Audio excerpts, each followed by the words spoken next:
Talofa, good morning. How are you? My name is Lupe and I'm the personality on V103, the People's Station, from 6 o'clock until 9 in the morning. I do the breakfast show, Tayo Manuia.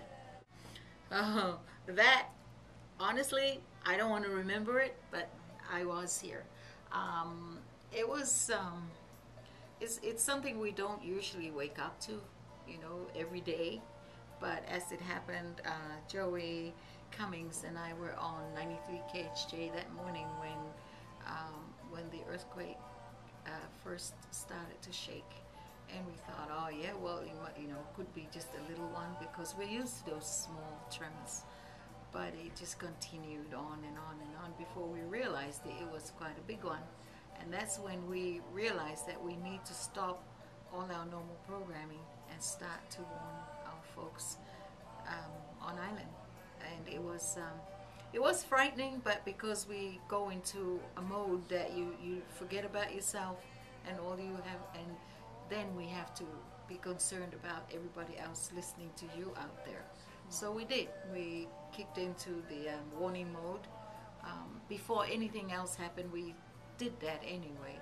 And it wasn't too long after the earthquake shook, maybe just a matter of 10-15 minutes, and then we saw the tsunami come in along here, the back of us here in Pango Plaza, where it connects onto the ocean.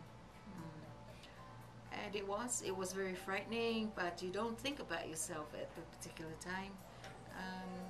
We saw everything started to come with the wave. Vehicles, containers, really? boats, cars were starting to float. That's when we knew it was really serious. Yeah, so. Okay, so right when you saw that, were you guys running around or? No, we had to stay on the air. You guys were on the air. We were quite, like I said, you don't think about being frightened anymore. Both radios were on 93 KHJ, and it was Joey and I on that radio, and here on this side was Lilo Mayaba and Sangele. I don't know whether you remember our sightless DJ. He's in the States now, but he was here that morning too. So no, we didn't. We couldn't run around because we had to stay focused on getting that message out to people, to just say, go. Don't wait for any more warnings from official, government or whatever, because there was no time. We just said, get out of the car if you're on the road and run to the highest point. Just get out. Don't come to town. That sort of thing. So you guys are really brave, huh?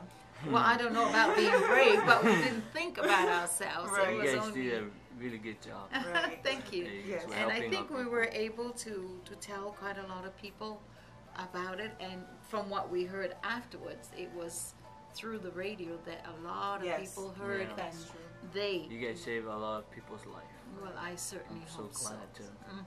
Immediately that whole day after the tsunami struck, and we were outside looking out at the devastation of everything and the damage, and you think to yourself, how are we ever going to clean all this up? But of course, there are different organizations, and then that's when the government kicked in, FEMA, and we knew that physically we'd be okay. We will get it all cleaned up, but the mental side, we were not sure how long that would take, the effect of the tsunami with a lot of our folks, especially the little children and the people who lost loved ones. There are times, now and again, you try not to think about it, but you're more aware of any warnings of any kind, especially where the tsunami is concerned. I must admit, after a while, coming to work, because we drive along the coast side, I kept looking at the water, and every now and again I'm thinking, is that normal, or is that just how high the water is because it's high tide, or is something coming again? You're never quite the same right after, but as time has gone by, I think a lot of our folks have recovered fully, I hope. Okay. Lupe, have you ever heard of NEG?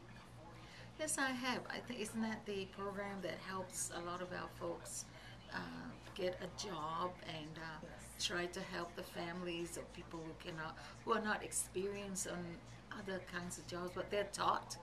Um, I have heard about it How did you know it? through programs on the radio because Yeah. media is very immediate. Before any of these programs start, we know about them well ahead, especially with the news and also with awareness programs that they bring to us. We interview the people that are going to do it. So yeah, media is very informative.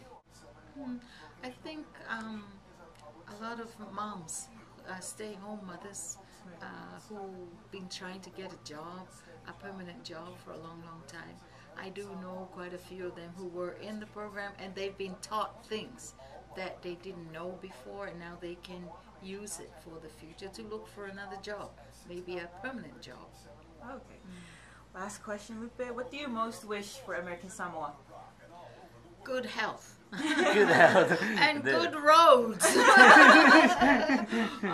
Yeah, just that we get what we a healthy nation is a good nation, and just hope people will just do accordingly and live according to their means. But that's one of my dearest wishes is fix the roads. Great. Well, thank you so much, Lupe, for your time. You're very welcome, and I'm glad. I hope that whatever we've told you now is of use to your program. Yes. You're two very talented young people, and this is something we don't get every day. Young person coming to interview us, older folks. Aww. Thank you. Alright, so far, so far. Soy fuwa.